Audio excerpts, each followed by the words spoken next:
Hello నమస్తే, welcome to BBC news Telugu. ఇవాళ మనం జయప్రకాష్ నారాయణ గారితో ఉన్నాం. విభజన జరిగి దశాబ్దం అయింది, ఇంకో 2 నెలల్లో పూర్తవుతుంది. సో ఈ దశాబ్ద కాలంలో ఈ 2 రాష్ట్రాల్లో జరిగిన మార్పులు, వీటి దశ ఎట్లా ఉన్నది, క్లుప్తంగా ఏమని చెప్తారు? మీకు గుర్తునే ఉంటుంది, విభజన జరగాలని తెలంగాణలో వద్దని ఆంధ్ర ప్రాంతంలో ఉద్యమాలు జరుగుతున్నప్పుడు నేను మళ్ళీ ఒక మాట చెప్పాను. విభజన వల్ల ఉపద్రవం రాదు, అద్భుతము జరగదు. తెలంగాణ ప్రజలేమో విభజన జరిగితే చాలు అన్ని సమస్యలు పరిష్కారం అయిపోతాయని చెప్పి నా పాపం ఆ రోజు ఆంధ్ర ప్రాంతంలో విభజన జరిగిపోతే మునిగిపోతుంది, కొంప మునిగిపోతుంది. కానీ నేను చెప్పిన మాట వాస్తవాన్ని కాలక్రమేణా రుజువు అవుతున్నాను. తెలంగాణలో అద్భుతం జరగలేదు, ఆంధ్రలో ఉపద్రవము రాలేదు.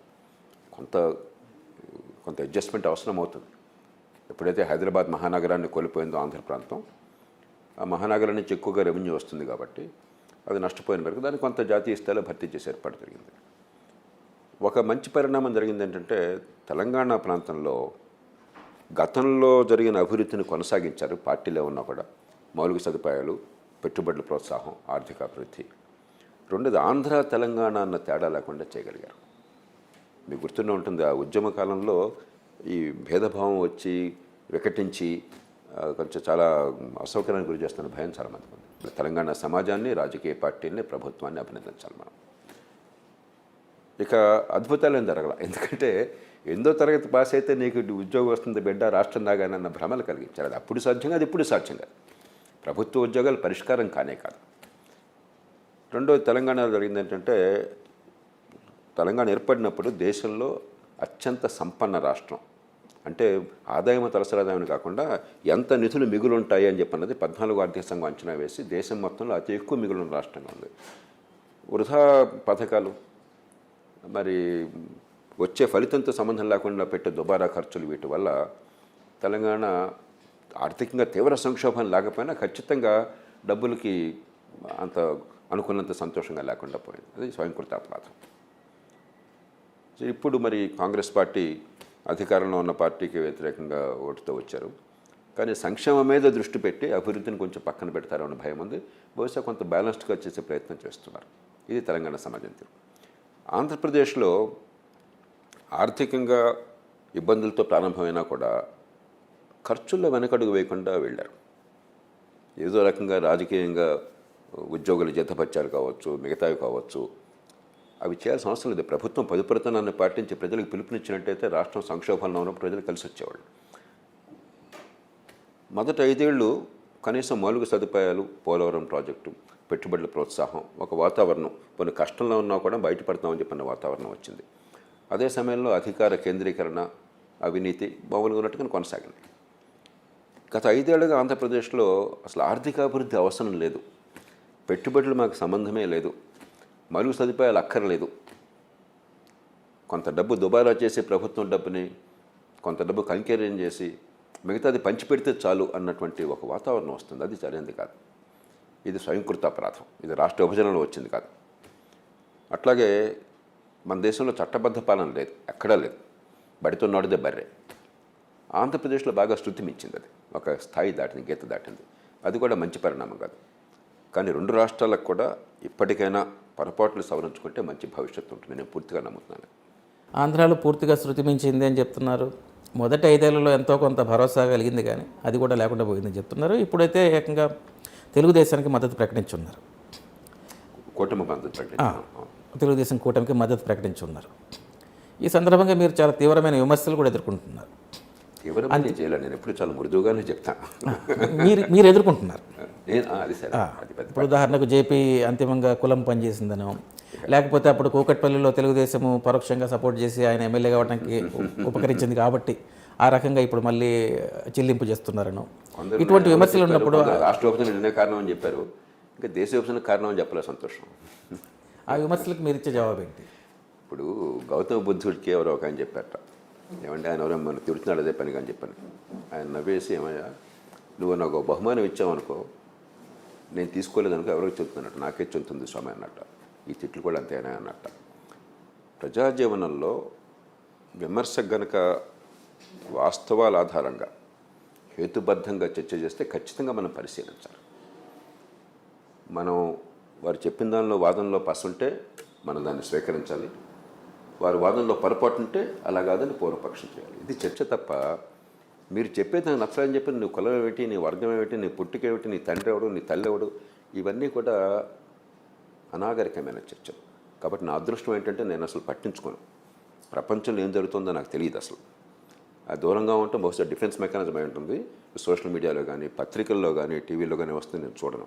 అంచేత నాకు పెద్ద అసలు నాకు అంటావు చాలామందికి తెలుస్తుంది కానీ నాకు తెలియదు అసలు. ఆంధ్రాలో అభివృద్ధి పూర్తిగా కుంటుపడింది, వేరే డైరెక్షన్లో వెళ్తుంది, పంచిపెట్టడం తప్పితే ఇంకా వేరేది అక్కడ కనిపించట్లేదు, క్యాపిటల్ రావట్లేదు, ఉద్యోగాలు రావట్లేదు అని చెప్తున్నారు కదా. మేము పర్చేసింగ్ పవర్ పెంచుతున్నాము, పేదలది ఒక ఫౌండేషన్ వేస్తున్నాము, పేదల పర్చేసింగ్ పవర్ పెరుగుతున్నది మీకు కనిపించడం లేదా అనేది అక్కడి నుంచి వైసీపీ శిబిరం నుంచి వినిపించే మాట. దానికి మీరేం చెప్పారు? రామ్మోహన్, ఇప్పుడు ఇది నలుపు తెరుపు కాదు. ఆర్థికవేత్తల ప్రపంచం అంతా కూడా ఓ పక్కన పేదలు తాత్కాలికంగా కష్టం నుంచి బయటపడేందుకు ఏర్పాట్లు చేయాలి. ప్రజాస్వామ్యంలో తాత్కాలికమైన కడగండ్లు పట్టించుకోను అంటే మరి ఆకలిగా ఉన్న వాళ్ళకి అన్నం పెట్టినట్టే పరిపాలన ఎట్లా అవుతుంది? కాబట్టి సంక్షేమం వద్దని ఎవరు అనరు, పరమ మూర్ఖులు తప్ప. కానీ సంక్షేమమే పరిపాలన అని ఎవరు అనరు, పరమ మూర్ఖులు తప్ప. మనకి దీర్ఘకాలంలో పేదరికం ఎప్పుడు పోతుంది? చైనాని తీసుకోండి, మీరు ఎన్ని చేసినా పేదరికం ఎప్పుడు పోయింది? ఆర్థికాభివృద్ధికి మీరు ఎప్పుడైతే మరి మీకు మౌలిక సదుపాయాల కల్పన, పెట్టుబడుల ప్రోత్సాహము, ఉత్పత్తి ఉత్పాదకత పెరగటము, ఉపాధి కల్పన, దాని ద్వారా ఆర్థికాభివృద్ధి పేదరికం పోయింది. కానీ పంచిపెట్టడం వల్ల పోలా. కాబట్టి ఖచ్చితంగా తాత్కాలికమైనటువంటి అవసరాలను తీర్చాలి కష్టంలో ఉన్న వాళ్ళని. కానీ అప్పు చేసి పప్పు కూడా చేసినట్టయితే ఏమవుతుంది? పిల్లల మీద భారం పెరుగుతుంది, ఆస్తులు పెరగకుండా. కాబట్టి పేదరికం పెరుగుతుంది. ఉన్న వాళ్ళకి లేని వాళ్ళకి మధ్య పోరు, మేము పేదలకు పంచిపెడుతుంటే సహించలేని పెత్తందారులు దీన్ని వ్యతిరేకిస్తున్నారు అనేది ఆర్గ్యుమెంట్. అది కూడా ఇది కమ్యూనిస్ట్ పార్టీలు పూర్వకాలం చేసిన వాదన. వర్గ పోరాటము అంటే సంపద సృష్టించేవాడు మన శత్రువు. టాటాస్ ఉన్నారు. టాటాస్ కనీసం వాళ్ళ సొంతది కూడా కాదు, వాళ్ళకు వచ్చేటువంటి లాభాల్లో 3/2 వంతులు టాటా ట్రస్టులకు ఇచ్చి వాళ్ళ చేతన రీతిలో దేశం కోసం చేస్తున్నారు. కాబట్టి టాటా అన్న పేరుంది కాబట్టి టాటా పెట్టుబడి పెడితే వాడు దేశద్రోహి, దోచుకునేవాడు దేశంలో మిత్రుడా? రిస్క్ తీసుకుని పెట్టుబడి పెట్టేవాడు, ఈ దేశంలో సంపద పెంచేవాడు, ఉపాధి కల్పన చేసేవాడు, వస్తువుల్ని సేవలను ఉత్పత్తి చేసి మన అవసరాలు తీర్చేవాడు మనందరికీ కూడా మిత్రుడు. మన దేశంలో ఏమిటంటే ఒక కుహనా సోషలిజంతో, ఇది కుహనా సోషలిజం, నిజమైన సోషలిజం కాదు, కుహనా సోషలిజంతో సంపద సృష్టించేవాడు శత్రువుగాను, ప్రజల డబ్బుని దోచుకునేవాడు మన మిత్రుడుగాను చాలామంది అవుతున్నారు. దాని నుంచి వచ్చిన భాష తప్ప ఈ వర్గ పోరాటం భాష ప్రమాదకరమైన, దేశ వినాశకరమైన భాష. మీరు అదే సమయంలో చాలా కాలంగా మీరు లోక్సత్తలు కావచ్చు, ఎఫ్డీఆర్ ద్వారా కావచ్చు, అధికార వికేంద్రీకరణ మీద చాలా కాలంగా పనిచేశారు. ఇప్పుడు నేను 100 నమ్మేవాడిని నా ఒకనే. మరి ఆంధ్రప్రదేశ్ ప్రభుత్వము ఇదొక విప్లవాత్మకమైన మార్పు అని చెప్తూ సచివాలయ వ్యవస్థ కావచ్చు, సచివాలయ వ్యవస్థకి అనుబంధంగా వాలంటీర్ల వ్యవస్థ అంటే నేరుగా సంక్షేమ పథకాల లబ్ధిదారుల చెంతకు చేర్చడం అనేది ఒక వ్యవస్థని కేంద్రీకరించారు. కేజ్రీవాల్ కూడా అదే మోడల్ని ప్రతిపాదించి ఉన్నారు. మరి మీరు దాన్ని చాలా రిడిక్యూల్ చేస్తూ ఈ మధ్యకాలంలో మాట్లాడుతున్నారు. చాలా మన మనసులో గందరగోళం ఉంది. వికేంద్రీకరణ అంటే 3వ అంచె ప్రభుత్వం, స్థానిక ప్రభుత్వం, సంస్థ కూడా కాదు. రాష్ట్రానికి ఎలాగైతే స్వయం పాలనాధికారాలు పూర్తిగా రాజ్యాంగబద్ధంగా స్వతంత్రంగా ఉన్నాయో అదే స్థాయిలో మీరు గ్రామాలకి పట్టణాలకి పూర్తి స్థాయి స్వతంత్రాన్ని, అధికారాన్ని ఇవ్వాలి. అది ఏనాడు జరగల. ప్రస్తుతం కొన్ని సేవల్ని సమర్థంగా పంపించే ఏర్పాటు జాతీయ స్థాయిలో జరుగుతుంది. ఉదాహరణకి మీకు ఇవాళ మోదీ గారు ఏం చెప్తున్నారు?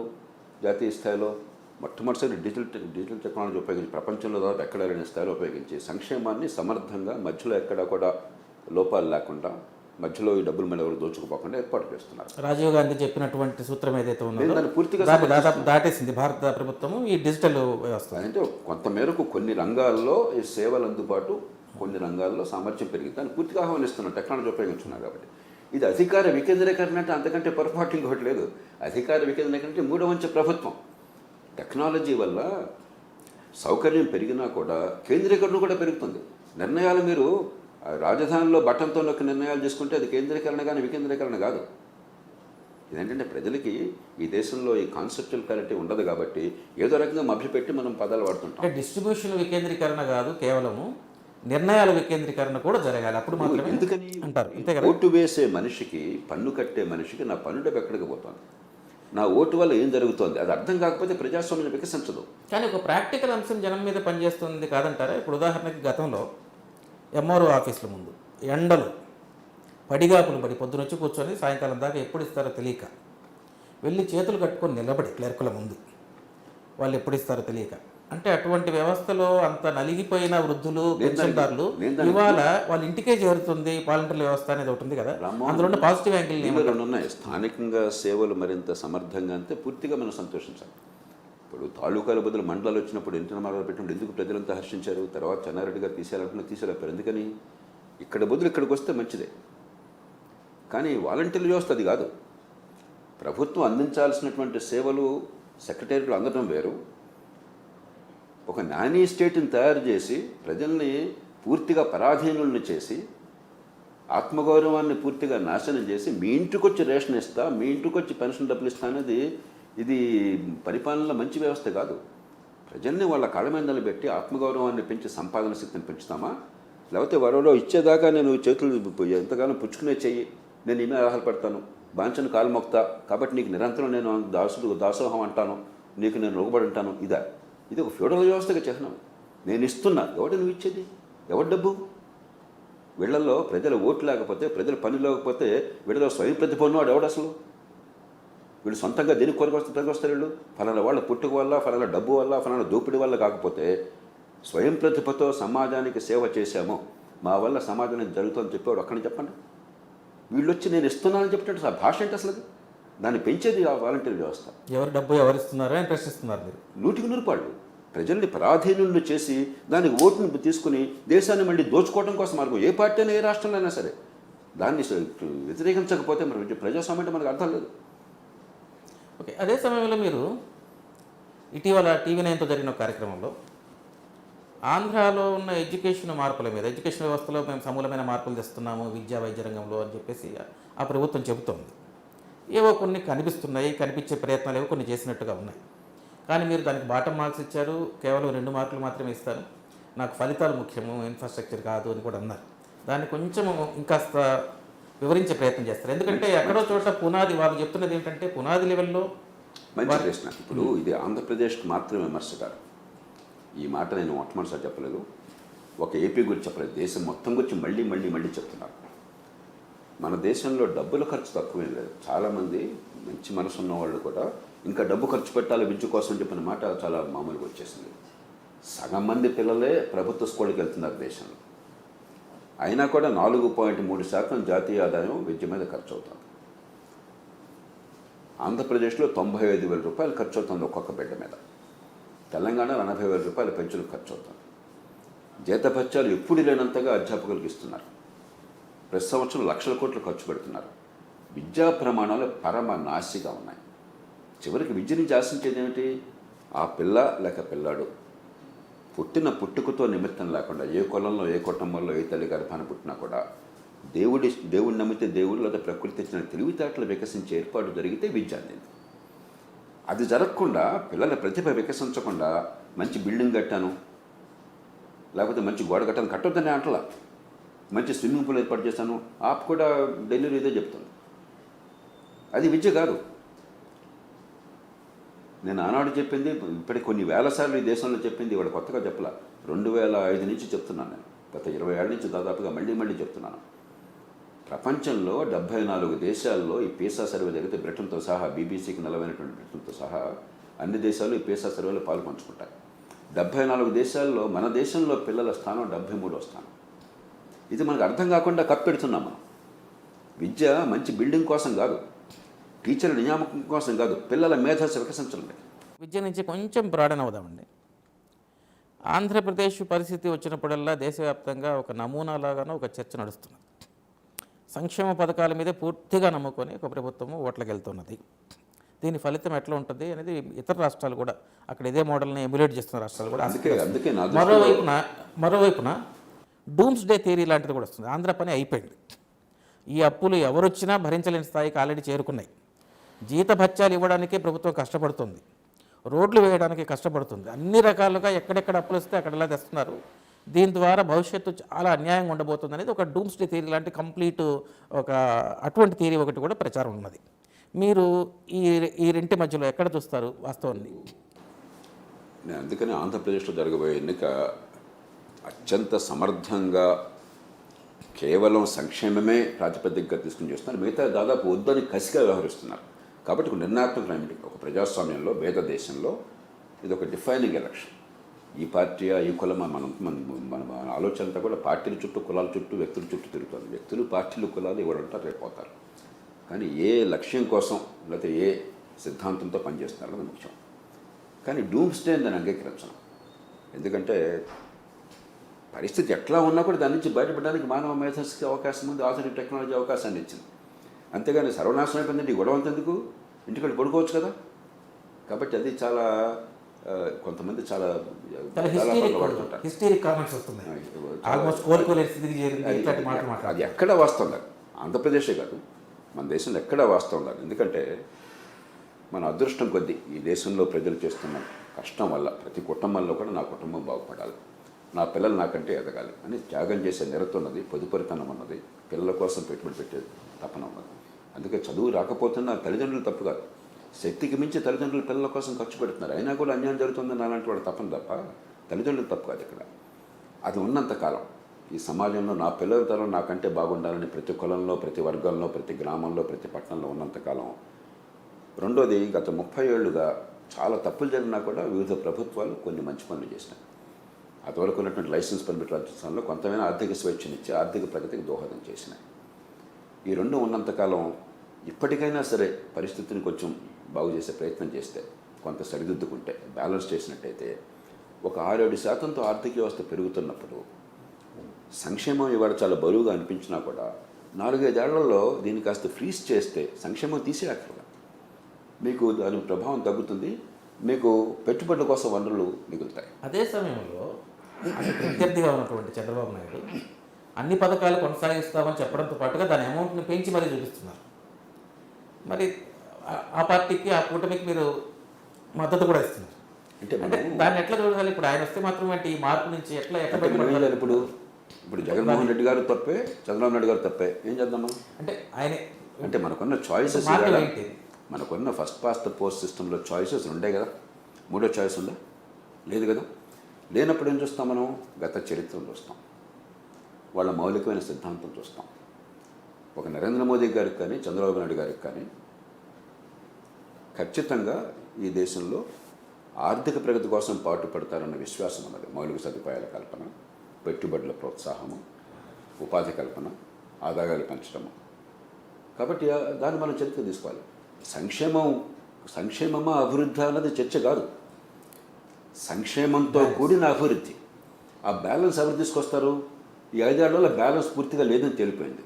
గతంలో బ్యాలెన్స్ పాటించాలని అర్థమవుతుంది. మనం దాని మీద ఆధారపడాలి అంతే తప్ప ఇది దేవతలు రాక్షసుల మధ్య పోరాటంగా, తెలుపు మధ్య పోరాటం కాదు. మనం ఒక విచిత్రమైన చారిత్రక పరిస్థితుల్లో ఉన్నాం ఒక దేశంగా. దాన్ని ఉల్లంఘించి మీరు నిర్ణయాలు చేయలేరు. పరిపాలనలో కానీ రాజకీయంలో కానీ ప్రజల సమ్మతి కావాలి. ఈ దేశంలో అన్యాయానికి గురైపోతున్నామో, నష్టపోతున్నామో, కష్టాలు ఉన్నామో ఉన్నారు. వాళ్ళని ఆదుకునే ప్రయత్నం చేయకపోతే ఇంకా సమాజం ఎలా నిలుస్తుంది? ఒకటి ధర్మము కాదు, రెండోది రాజ్యం నిలవదు అసలు. ఈ రాష్ట్ర రాజకీయాల నుంచి కొంచెం జాతీయ రాజకీయాల దగ్గరికి వెళ్దాం. జాతీయ స్థాయిలో జరుగుతున్న పరిణామాలు చూద్దాం. ఎలక్టోరల్ బాండ్స్ మీద ఇవాళ ఎంత చర్చ రచ్చ నడుస్తుందో, దాని చుట్టూ ఎంత అల్లుకొని ఉందో. ఇన్స్టిట్యూషన్స్ ఇంటిగ్రిటీ కావచ్చు, కొంతమంది అయితే legalisation of corruption, legitimising the corruption అని కూడా అంటున్నారు. ఇవన్నీ జరిగాయో మీరు చూస్తున్నారు, నేను వివరించక్కర్లేదు. ఒక రకంగా ఈ మొత్తం ఎలక్ట్రల్ బాండ్స్ ఉదంతానికి పునాది పడింది ఇక్కడి నుంచి, లోక్సత్తా ఉద్యమం నుంచి. 2001లో మీకు గుర్తుంటుంది తెహల్కా స్కామ్ అని కొంతమంది నాయకులు, ఉదాహరణకి బీజేపీ జాతీయ అధ్యక్షుడు, ఆయన మంచి మనిషిని, దానికి బంగారు లక్ష్మణ్ గారు పోయారు. ఆయన కెమెరా ఎదురుగా ఎవరు వస్తే ₹1,00,000 అంత డబ్బు ఇస్తే తీసుకుని పార్టీ కోసం పక్కన పెట్టారు. అలాగే ఫెర్నాండెజ్ అనే ఆరోపణ వచ్చింది. లక్ష్మణ్ గారు రాజీనామా చేస్తుంది, డిఫెన్స్ మినిస్టర్ ద్వారా. మళ్ళీ ఫెర్నాండెజ్ గారిని ఆ ఫుకన్ కమిషన్లో ఆయనకి ఏమీ నిర్దోషం తెలుసు కానీ మళ్ళీ తిరిగి మంత్రి అయినారు. ఆ నేపథ్యంలో లోక్సత్తా ఉద్యమం ప్రజాస్వామ్య పీఠం నేను గట్టిగా పోరాడింది ఏమిటంటే, మనకి రాజకీయ పార్టీలకి నిజాయితీ అనే కార్యక్రమాలు చాలా ఉంటాయి. అక్రమాలు చాలా చేస్తున్నారు, ఓట్ల కొనుగోలు మిగతా అక్రమాలు పక్కన పెడదాం. కానీ రాజకీయం అవసరం కదా ప్రజాస్వామ్యంలో, దానికి ఖర్చు అవుతుంది కదా. ఆ నిజాయితీ అనే రాజకీయం కోసం నిజాయితీగా డబ్బులు సేకరించే ఏర్పాటు జరగకపోతే ప్రతిదానికి మనకు ఆరోపణలు తప్ప ఇంకా ఉండదు, పరిపాలన ప్రజాస్వామ్యం కుంటుపడుతుంది. కాబట్టి నిజాయితీ రాజకీయానికి నిజాయితీగా పారదర్శకంగా డబ్బులు వచ్చే ఏర్పాటు కావాలని నేను గట్టిగా వాదించాను. అందరూ పార్టీ నాయకులు అంగీకరించారు. జార్జ్ ఫెర్నాండెస్ని కలిశాను నేను ఆనాడు, ఎవరైతే ఆరోపణలు ఎదుర్కొంటున్నాడో ఆయన కలిశాను నేను. అట్లాగే ఎల్కే అద్వానీ గారు, అరుణ్ జైట్లీ గారు అప్పుడు న్యాయశాఖ మంత్రి, మరి సోనియా గాంధీ గారు, మన్మోహన్ సింగ్ గారు, ప్రణబ్ ముఖర్జీ గారు, అప్పుడు పూర్వ ప్రధానమంత్రి పివి నరసింహన్ గారు, అందరితో మాట్లాడాను. అందరూ అంగీకరించారు. ఆనాడు ఇచ్చిన ప్రతిపాదనల పర్యవసానంగా 2 మార్పులు జరిగినాయి. బహుశా ప్రపంచంలోనే ఏ పెద్ద దేశంలో నాకు తెలిసిలేదు. విరాళాలు ఇచ్చినటువంటి దాతలకి రాజకీయ పార్టీలు విరాళాలు ఇచ్చినట్టయితే ఇచ్చిన విరాళాల మీద 100% పన్ను రాయితీ దాతలకి, పార్టీకి ఎలాగో పన్ను రాయితీ ఉన్నది. అది మొట్టమొదటిసారిగా ఏర్పాటైంది. దానివల్ల రెండోది, ఎలక్ట్రానిక్ మీడియా ప్రభావం పెరుగుతుందని అంచనా వేశాం. ఎందుకంటే ఉన్న కొద్దిగా క్యాంపెయిన్స్ అంటే లక్షల మందిని సమీకరించడం, 100 కోట్లు ఖర్చు పెట్టడం కాకుండా ఎలక్ట్రానిక్ మీడియాకి వెళ్తుంది. కాబట్టి ఫ్రీ ఎయిర్ టైం ఎలక్ట్రానిక్ మీడియాలో గుర్తింపు పొందిన పార్టీలకి చట్టం ఏర్పాటు జరిగింది. ఈ 2 నా ప్రోద్బలం మీద జరిగినాయి. రెండోది అమలు చేయాలి. మొదటిది అమలు చేశారు. కానీ ఏమైంది, చట్టబద్ధ పాలన లేని దేశంలో, మన బ్రిటన్ కాదు, కానీ మీరు పారదర్శకంగా ఏర్పాటు చేయాలని ప్రయత్నించారు. కానీ ఇందులో అది ఉందా పారదర్శకత? అదే ఏం జరిగిందో చెప్తాను. బీజేపీ ఏం చేశారంటే అప్పుడు వెంటనే అరుణ్ జైట్లీ గారు నాకు ఎన్నోసార్లు స్వయంగా చెప్పారు. అప్పటి న్యాయశాఖ మంత్రి, అప్పుడు చెప్పారు న్యాయశాఖ మంత్రిగా, తర్వాత చెప్పారు ఆయన పదవి పోయిన తర్వాత పార్లమెంట్ నాయకుడిగా, రాజ్యసభ నాయకుడు ఆయన పార్టీకి నా గుర్తున్న వరకు అన్నాడు. ఎన్నోసార్లు చెప్పారు నాకు. చెప్పినసారి మీరు ఇంత గట్టిగా పోరాడి సాధించారు, మేమంతా కలిసి వచ్చాము, మేము వెంటనే మాకు ఇంకా చెక్ రూపంలో తప్ప బీజేపీ డబ్బులు తీసుకోదు క్యాష్ అని చెప్పి మేము నిర్ణయం చేశాము. అధికారంలో ఉన్నా కూడా వెంటనే 180 డబ్బులు పడిపోయినాయి, మాకు విరాళాలు ఆగిపోయినాయి, ఇక లాభం లేదని కొట్టి తెరిచేసాము అందరిలాగానే అని మళ్ళీ చెప్పాడు ఆయన. ఆయన 10 ఏళ్ల తర్వాత అవకాశం వచ్చిన తర్వాత దానికి ఒక లాయర్గా పరిష్కారం కనుక్కున్నది ఇది. అంటే ఇచ్చినవాడి గోప్యత పాటించాలి, తీసుకున్నవాడు రహస్యం లేకుండా ఓపెన్గా ఎంత డబ్బు వచ్చిందో చెప్పగలగాలని చెప్పని. ఆబ్వియస్గా సరైన పరిష్కారం కాదు. కానీ పరిష్కారం ఇది కూడా కాదు. ఇప్పుడు సుప్రీంకోర్టు ఇచ్చిన వల్ల ఏమవుతుంది, రేపు పొద్దున మీకు ఏమీ అసలు చెక్కులు కనిపించక. ఎందుకంటే 2004 నుంచి 2012 దాకా 8.9% డబ్బులు మాత్రమే పార్టీల విరాళాల్లో నోన్ సోర్సెస్ నుంచి వచ్చింది. కానీ సుప్రీంకోర్టు అదే సమయంలో చీఫ్ జస్టిస్ ఇటువంటి లోపాలు లేని సమగ్రమైన వ్యవస్థ కోసం ప్రయత్నించండి అని కూడా నేరుగా అదేదో చెప్పానండి ఇప్పుడు అర్జెంటుగా ప్రయత్నం. నేను మీకు గ్యారంటీ ఇస్తున్నాను, ఇప్పుడు కూర్చొని చెప్తున్నాను, మళ్ళీ ఒక 5 ఏళ్ల తర్వాత మనం కూర్చున్నాం, వచ్చే 5 ఏళ్లలో ఈ చెక్కుల రూపంలో వచ్చే విరాళాలు కనీసం 80% పడిపోతాయి, మళ్ళీ క్యాష్కి వెళ్ళిపోతుంది. కాబట్టి ఇది జరిగింది పరిష్కారం కాదు, కేవలం ఇప్పుడు జరుగుతోంది. మనం ఏంటంటే మన దేశంలో కొంచెం ఇమోషనల్, మనం పెద్ద విప్లవం వచ్చేసింది, ల్యాండ్ మార్క్ జడ్జ్మెంట్ ఏమీ లేదు, కాబట్టి దాని మీద చర్చ సాగుతుంది తప్పితే చట్టబద్ధ పాలన తెచ్చేదాకా నేను ఎంత వ్యాపారం నాకున్నా, నేను ఎవరిని ప్రోత్సహించినా, ఎవరికి మత్తిచ్చినా నాకేమీ కాదన్న భరోసా ఉండే వ్యవస్థ వచ్చేదాకా దానికి మనం చాలా దూరంలో ఉన్నాం. మనం దానివల్ల వచ్చిన దుష్పరిణామాలు మనకేంటంటే మనం చాలా వాలటైల్ పీపుల్, మనం చాలా ఎక్స్ట్రీమ్గా మనం రియాక్ట్ అవుతాం. కొంతమందిని నింపాదిగా బ్యాలెన్స్కి రియాక్ట్ కాకపోయినట్టయితే దేశం అల్లకల్లోలం అవుతుంది. జేపీ గారు, ఇది కేవలం కొంత అవినీతికి సంబంధించిన అంశం మాత్రమే కాదు, ఇన్స్టిట్యూషనల్ ఇంటిగ్రిటీకి సంబంధించిన అంశం. సిబిఐ కావచ్చు, ఈడీ కావచ్చు, ఇన్కమ్ ట్యాక్స్ కావచ్చు, ఈ డిపార్ట్మెంట్స్ గతంలో కూడా ప్రభుత్వానికి అనుకూలంగా వ్యవహరించినప్పటికీ ఇప్పటంత బాహాటంగా ప్రభుత్వం తరపున దాడులు చేయటము, దాడులు చేస్తామని బెదిరించడము, తద్వారా ఆ పార్టీకి డబ్బులు వచ్చేట్టుగా చేసుకోవడము, ఇది ఇంత బాహాటంగా ఎప్పుడు లేదు. ఇన్స్టిట్యూషనల్ ఇంటిగ్రిటీ పునాదులు కదిలిపోతున్నాయి, పారదర్శకత అనే విలువ పూర్తిగా కుదేలవుతున్నది. మొత్తంగానే ఎన్నికల వ్యవస్థ కోలుకోలేంతగా దెబ్బతీస్తున్నారు. ఇది మొత్తంగా ప్రజాస్వామ్య పునాదుల్ని కబలించి వేస్తున్నది అని కొంతమంది ఇంటలెక్చువల్స్, సివిల్ సొసైటీలోని కొంతమంది మేధావులు ఆర్గ్యూ చేస్తున్నారు. దేశ ప్రజాస్వామ్య పునాదులు కదిలిపోతున్నాయి, దేశం సర్వనాశనం అవుతుందో అది పూర్తిగా వాస్తవం, ఓవర్ రియాక్షన్. రామ్మోహన్, ప్రజాస్వామ్యాన్ని మించిన సంక్లిష్టమైన వ్యవస్థ ఇంకొకటి లేదు. మన దేశంలో మన అదృష్టం కొద్దీ ఈ మన సంస్కృతిలో, నాగరికతలో ఉన్న కొన్ని ప్రత్యేక పరిస్థితుల వల్ల ఒక అద్భుతమైన నాయకత్వం, జాతి నిర్మాణాన్ని చేయటం వల్ల స్వతంత్ర పోరాట కాలంలో మనకి పెద్దగా దాని కష్టం అర్థం కాల. ప్రజాస్వామ్యం నడపడం కంటే కష్టం ఇంకోటది. మన ప్రపంచంలో మనతో పాటు స్వతంత్రం వచ్చిన మరే దేశంలోనూ కూడా ఒక బలమైన ఫెడరల్ వ్యవస్థతో కూడిన ప్రజాస్వామ్యం అనుకోవాల ఒక భారతదేశంలో మాత్రమే. 1947లో ఎవరు నమ్మల భారతదేశం అసలు కలిసి ఉంటుందని కానీ లేకపోతే ప్రజాస్వామ్యంగా ఉంటుందని కానీ ఎవరు నమ్మల. కాబట్టి ఇదేదో ఒక్కరోజు దేశం కొప్పుకొలిపోతున్నది వాస్తవం కాదు. అదే సమయంలో మౌలికంగా ప్రజాస్వామ్యం 4 అంశాల్లో ఉంది. ఒకటి, బలమైన విపరీతమైన రాజకీయ పోటీ ఉన్నది.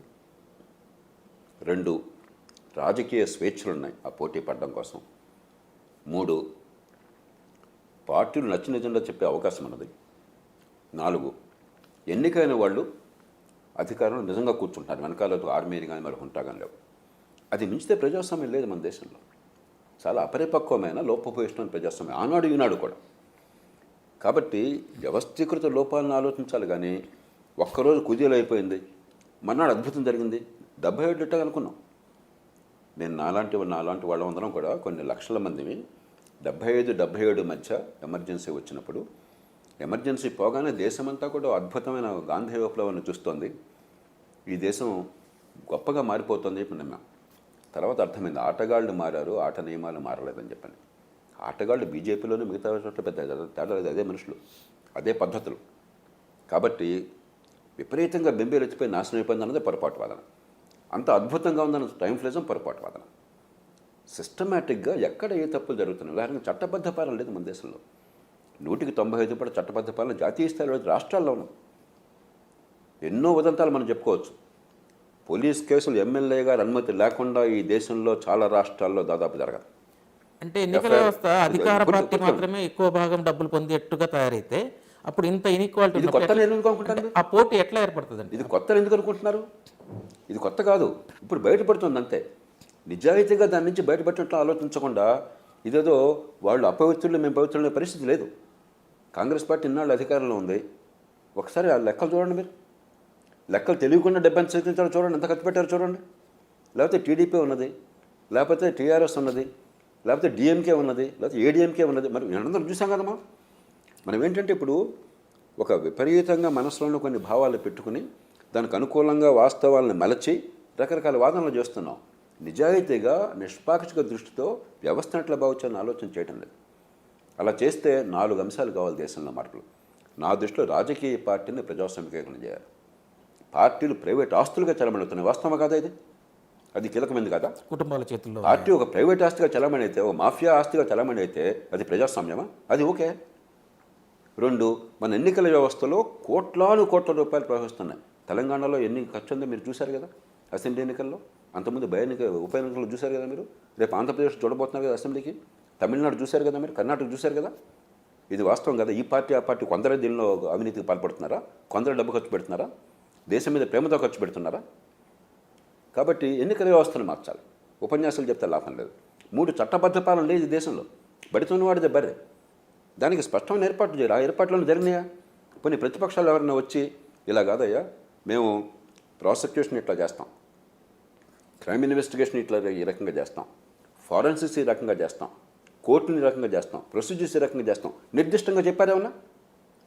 చర్చ దాని మీద వెళ్ళకుండా ఒకళ్ళ మీద ఒకళ్ళు తిట్టుకోవడం సరిపోతుంది. మనల్ని బేవకూఫ్ని చేయడం కోసం చెప్పండి, యథాస్థితి కొనసాగించడం కోసం చెప్పండి. అలాగే 4వది అధికార వికేంద్రీకరణ. అధికార వికేంద్రం తెచ్చాము 73-74 సవరణ చెప్పిన కాంగ్రెస్ పార్టీ ఎందుకు అది ఫెయిల్ అయిపోయింది? ఏ రకంగా దాన్ని బాగు చేస్తాం? ఒక్క మాట చెప్తున్నారా? అంచేత ఇది కేవలం రాజకీయంగా దుమారం కోసం ఒకళ్ళ మీద ఒకళ్ళు తప్ప మన బతుకుల కోసం కాదు. ఈ 4 జరగకపోతే ప్రజాస్వామ్యం ఎప్పుడు కూడా లోపభూయిష్టంగా ఉంటుంది. ఈ సందర్భంగా మీరు ఎమర్జెన్సీ ప్రస్తావన తెచ్చారు. మీ తరం వాళ్ళని ఎవరిని కదిపినా కూడా, రాజకీయంగా యాక్టివ్ ఉన్న వాళ్ళు, చదువుకున్న వాళ్ళని ఎవరిని కదిపినా ఎమర్జెన్సీ గురించి మాట్లాడతారు, ఆ చీకటి యుగం అని చెప్పేసి వర్ణిస్తారు. ఇప్పుడు చాలామంది దాంతో పోల్చి మాట్లాడుతున్నారు, కొంతమంది దానికంటే తీవ్రమైంది అని మాట్లాడుతున్నారు. ఈ అనాలజీ పట్ల మీరు ఎట్లా రెస్పాండ్ అవుతారు? దగ్గరగా ఉన్న చాలా ప్రమాదంగా అనిపిస్తుంది, దగ్గరగా ఉన్న చాలా గొప్పగా అనిపిస్తుంది. మీరు సినిమా యాక్టర్ల గురించి మాట్లాడినప్పుడు గ్రేటెస్ట్ యాక్టర్లు ఎవరంటే ఇప్పుడు నిన్న మొన్న వాళ్ళని చెప్తారు. గ్రేటెస్ట్ క్రికెటర్స్ అంటే నిన్న మొన్న వాళ్ళని చెప్తారు. రాజకీయంలో గొప్ప నాయకులు నిన్న మొన్న వాళ్ళని చెప్తారు, అది వాళ్ళని చెప్తారు. అన్యాయం ఎక్కడుందంటే వాళ్ళ గురించి మాట్లాడతాం. అంచేత మనం ఒక దీర్ఘకాల దృక్పథం లేకుండా మాట్లాడటం తప్ప ప్రత్యేకంగా ఎమర్జెన్సీ నిమించిన పరిస్థితులు ఉన్నది వాస్తవం కాదు. అలాగని పరిస్థితి బాగున్నాయా? అది వాస్తవం కాదు. అంటే పౌర హక్కుల విషయంలో కావచ్చు, పారదర్శకత విషయంలో కావచ్చు, భిన్నాభిప్రాయాన్ని సహించే విషయంలో కావచ్చు, ఈ అన్ని అంశాల్లో కూడా దాదాపుగా ఆ స్థితి ఉన్నదని కొంతమంది మాట్లాడుతున్నారు. చెప్పాను కదా, ఇప్పుడు చూసే కళ్ళని బట్టి ఉంటుంది, మీ పర్స్పెక్టివ్ని బట్టి ఉంటుంది. స్థూలంగా చూస్తే అసలు 185 మన జీవితం మన చేతుల్లో ఉండాలి. ప్రధానంగా ఆర్థిక స్వేచ్ఛ, పెట్టుబడుల ప్రోత్సాహము, ఆర్థికంగా పోటీ, మనందరికీ కూడా చాయిస్, అది ఉంటే చాలా మేరకు మన హక్కులు ఉన్నట్లు లెక్క. ఆ రకంగా మనం మరింత లిబరల్గా వెళ్తున్నాం, కానీ మనం మరింత రెస్ట్రిక్ట్గా వెళ్ళట్లా. ఖచ్చితంగా ఈ దేశంలో కానీ సమాజంలో కానీ సోషల్ మీడియా యుగంలో ప్రపంచమంతటా మన దేశంలో కూడా ఇతరుల భావాలను సహించే సంస్కృతి తగ్గిపోయింది. దీనికి ఒక పార్టీ ఒక మనుషులే కాదు, ఎక్కడ చూసినా కూడా మీ మాట నాకు నచ్చకపోతే నేను అమ్మ బూతులు తిడుతున్నాను. ఇది మూర్ఖత్వం. మన దురదృష్టం ఉంది, ప్రపంచం అంతా ఉంది, మన దగ్గర అద్భుతమైన పరిష్కారాలు లేవు. కానీ ఒక రేషనల్ డిస్కషన్, ఒక ఎవిడెన్స్ బేస్డ్ డిస్కషన్, మనందరం కనీసం ఈ ఎక్స్ట్రీమ్కి వెళ్లకుండా, చాలా గందరగోళానికి గురి చేయకుండా, మనం సమస్యలో భాగం కాకుండా ఒక బ్యాలెన్స్ చర్చకి మనం దారి తీయాలి. జేపీ గారు, వ్యక్తిగతంగా మీకు చాలా సుదీర్ఘమైన అనుభవం ఉన్నది, రాజకీయాలతో కావచ్చు, సమాజంలో కావచ్చు, మార్పులతో కావచ్చు. మీరు ఒక ట్రైన్డ్ మెడికల్ డాక్టర్గా స్టార్ట్ అయ్యారు, ఐఏఎస్ వైపు వెళ్ళారు, కలెక్టర్గా అనుభవం సాధించారు, తర్వాత రాజకీయాల్లో మార్పులు కావాలి, వికేంద్రీకరణ కావాలి, ప్రజాస్వామీకరణ జరగాలని కొన్ని రకాల సంస్థలు నెలకొల్పారు, లోక్సత్తా పెట్టారు, ఉద్యమం పెట్టారు, దాని తర్వాత రాజకీయ పార్టీగా మార్చారు. ఈ లోక్సత్తా ఉద్యమం కంటిన్యూ కాకపోవడానికి కానీ, లేదు లోక్సత్తా పార్టీని యాక్టివ్గా కంటిన్యూ చేయలేకపోవడానికి కానీ ఏమైనా కారణాలు ఉన్నాయా? ఉద్యమం కంటిన్యూ కాకపోవడం అనేది లేదు. ఎందుకంటే మారిన పరిస్థితుల్లో అదే పర్పస్ని అంత పెద్ద సంస్థాగతంగా పార్టీగా మారిన తర్వాత పార్టీ అవసరం ఎందుకు వచ్చిందో ఆలోచించాలి. గత 56 ఏళ్ల చరిత్రలో అధికారం లేకుండా ఒక పౌర సమాజ ఉద్యమం లోక్సత్తా తీసుకొచ్చిన మార్పులు తీసుకురాలా. ఒక 3 రాజ్యాంగ సవరణని, 7 పెద్ద చట్టాలని, 4 పెద్ద పెద్ద విధానాల మార్పుని దోహదం చేయగలిగాం. కానీ మౌలికమైన మార్పులు జరగట్ల. మనకి ఇందాక 4 చెప్పాను నేను. పార్టీల ప్రజాస్వామ్యీకరణ, ఎన్నికల వ్యవస్థలో మార్పులు, అధికార వికేంద్రీకరణ, చట్టబద్ధ పాలన, ఈ 4 నా దృష్టిలో ప్రజాస్వామ్యానికి ప్రాణం. మన ప్రజాస్వామ్యాన్ని బాగు చేయడానికి ఈ 4కి రాజకీయ వ్యవస్థ సిద్ధంగా లేదు. కాబట్టి ఆనాడు మా అందరికీ ఏమనిపించిందంటే, పెరుగుతున్న ఆర్థిక వ్యవస్థలో, ప్రపంచంతో సంపర్కం పెరుగుతున్నటువంటి దేశంలో, యువతకి బాగా ఆలోచన అవగాహన పెరుగుతున్న దేశంలో ఒక 10% మంది బహుశా నిజమైన మార్పు అర్థం చేసుకుని ఓటు వేస్తారు. మామూలు పక్షపాతాలు, కులాలు, వర్గాలు లేకుండా 10% ఓట్ల వల్ల మన ఎన్నికల వ్యవస్థలో బ్రిటన్లో కానీ ఇండియాలో కానీ మీకేం ఉపయోగం లేదు సీట్ల రూపంలో. కానీ ఆ బలం చూపెడితే ఈ రాజకీయ పార్టీలు లొంగుతాయి ఆ ఓట్ల కోసం అని చెప్పాను. అది ఆశించి పార్టీగా ఏర్పాటైనాం. అది లేదు. కనీసం మన ప్రాంతాల్లో, తెలుగు రాష్ట్రాల్లో కానీ, కర్ణాటకలో కానీ, తమిళనాడులో కానీ, మహారాష్ట్రలో కానీ విశ్వప్రయత్నం జరిగింది. అంటే అధికారం చేపడతామని ఆశతో కాకపోయినా ఒక ప్రెషర్ గ్రూప్గా మారుతాము, బ్యాలెన్స్. దాని కనీసం నా అసెస్మెంట్ అంటే 10% ఓట్లు ఉంటే ఆ ప్రెషర్ గ్రూప్ పనికి వస్తుంది, ఆ మార్గానికి పనికి వస్తుంది. అది లేకపోతే సెమ్మోపేసి అన్ని పెట్టి అవుతుంది. అందుకని చెప్పని ఇక ఎన్నికల రాజకీయం వల్ల అది ఎన్నికలు తప్పని నేను అనలా, రాజకీయం తప్పని నేను అనలా. రాజకీయం పవిత్ర వ్యాసంగం అన్న స్లోగన్ ఇచ్చిన వాడు నేను. దానివల్ల ఫలితం కనిపించట్ల ప్రస్తుతం ఉన్న పరిస్థితుల్లో. అది లేనప్పుడు వృధా ప్రయాసం. మన లక్ష్యం స్పష్టంగా ఉంది, మార్గం స్పష్టంగా ఉంది, వాహనం ఏంటన్నది సందర్భాన్ని బట్టి ఉంటుంది అంతే తప్ప. ఒకటి ఏంటంటే పార్టీ వల్ల అనుకున్న ప్రయోజనం జరగకపోయినా కూడా ఒకటి జరిగింది, మరింత లోతు తెలిసింది. పార్టీల నిర్మాణం ఎంత కష్టమో, ప్రత్యక్ష అనుభవం ద్వారా ప్రత్యక్ష జ్ఞానం. రాజకీయ పార్టీలు ఎన్ని ఇబ్బందులకు గురవుతున్నాయో అన్నది కొంత నాకు తెలుసు, కానీ పూర్వం కూడా ఇంత లోతు లేదు. అందుకనే పార్టీల పట్ల మరింత సద్భావం నాకు పూర్వం కంటే ఎక్కువ. ఇష్టం వచ్చినట్టు నిందించడం నుంచాను.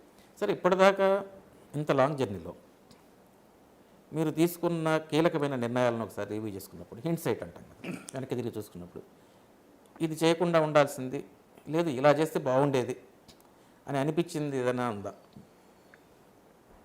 ఒకటే చేయడానికి కాకపోయినా కూడా ఒక దృక్పథంలో చాలామంది సైన్స్ అండ్ టెక్నాలజీ బ్యాక్గ్రౌండ్ ఉన్న వాళ్ళలాగా నేను కూడా ఎవిడెన్స్, సాక్ష్యాలు, లాజిక్, తర్కము, మన అనుభవము, ప్రపంచ అనుభవము, ఇన్నోవేషన్, పరిష్కారము అమలు కావాలి.